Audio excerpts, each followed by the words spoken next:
I'm not justifying for why my son was in the gang. I'm not at all.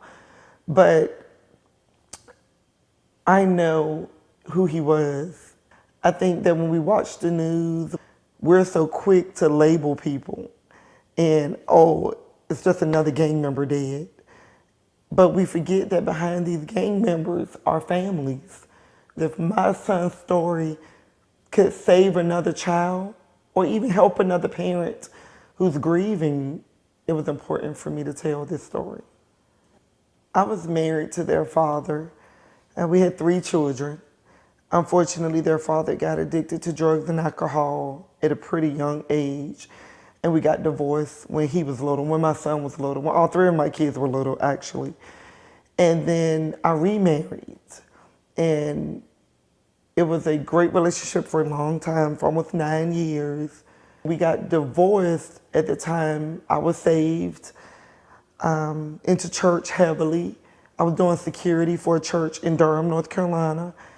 And while I was going through my divorce and doing security, there was a pastor that came to the church. And his name was Andre Thorpe. And he said he had a mime camp or mime ministry where they praise dance. And he asked me if it'd be okay if my son joined. He said it was a lot of single moms whose children were part of the camp. And so I agreed. It was a group, a massive group of young people. They traveled. They opened up for a lot of people like Fantasia and Shirley Caesar. And my son loved God. I mean, he truly did. I noticed the pastor became a little too obsessed with my son. When he would ask me, can my son join him on different events, and I would tell him, no, not tonight, or we got something going on, he would get upset. The weekend before I moved here, I spoke to the pastor and told him, we weren't members of his church. Like I said, my son was just part of his mind ministry. And so I spoke to him and I told him we were moving and I was pulling my son out of his program. And he really got mad. Well, why can't you just let him stay with me? And I was like, no, you're not his father. You know, I thank you for all you've done to help me with him, but no. And he literally started crying. And then I knew something was definitely, I still didn't think it was a molestation, but I thought that maybe the pastor was off. We moved here in December of 2014. And then in March, my son started acting out really bad. Like, it was always something. He was in the 9th grade. He was always fighting, arguing at home, very rebellious. And at first I thought maybe it's the teenage years. And I kept asking him, what is wrong? And he kept saying, I don't want to talk about it. I don't want to talk about it. And then I was thinking, like, maybe we just need to spend time together. Let's go to some museums. Let's hang out tomorrow. Let's figure out what is going on. And he was like, I don't want to do that. And so he went in his room. I went in my room to call my sister that lives in North Carolina. And when I went to call her, my youngest daughter, she came in the room and told me he was gone. And I said, what do you mean he's gone? And she said he put on a backpack and he said, I love you. And he walked out the door. Immediately, I wondered, did Andre have anything to do with it because of how he just vanished?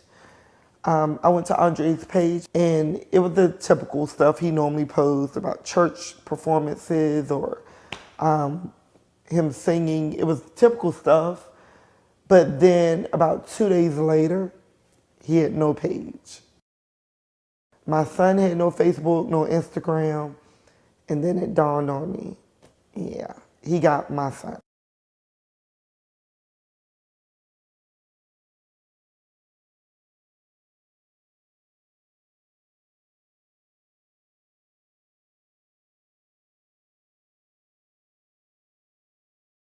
When they took down Andre, the reporters were there to interview me afterwards. So then my son was like, oh my God, you're on TV. Everybody know you're my mom. Everybody knew it was him, that he was the one that was molested. He was the one that was trafficked. He was the one who was from this pastor. He started hanging around a lot of Bloods. He was so adamant to prove that he was a gang member because he wanted to prove he was hard. One day he came home, he had the 2 R's tattooed on his face. The red and black double R's for the Bloods. And I knew then, yep, he's serious. This is real.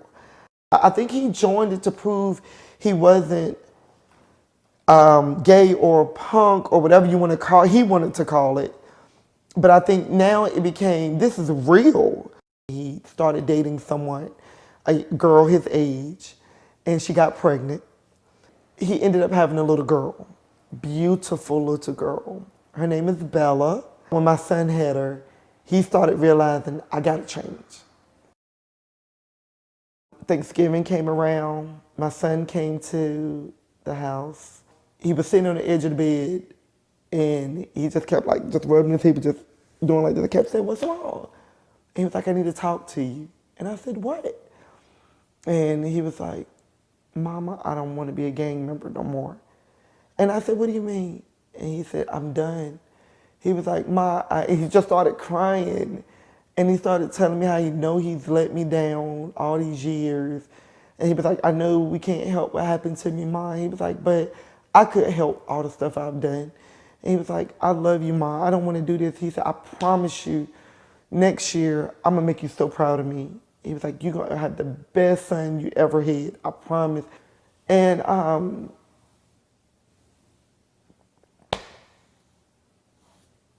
Jesus. He just kept crying and crying and crying. And we literally sat on the bed probably for 10 minutes crying. And I apologize. I apologize for not protecting him. Because I felt like I could have protected him better. He left that night. Then that Saturday morning, I didn't talk to him that Friday. That Saturday morning, he called me. He was, him and his girlfriend was at a hotel, and he wanted an Uber. I called the Uber for him. He sent me a long message about he was serious about the conversation, that he loved me, and I texted him back and I said, I love you too, PJ. And that was the last text.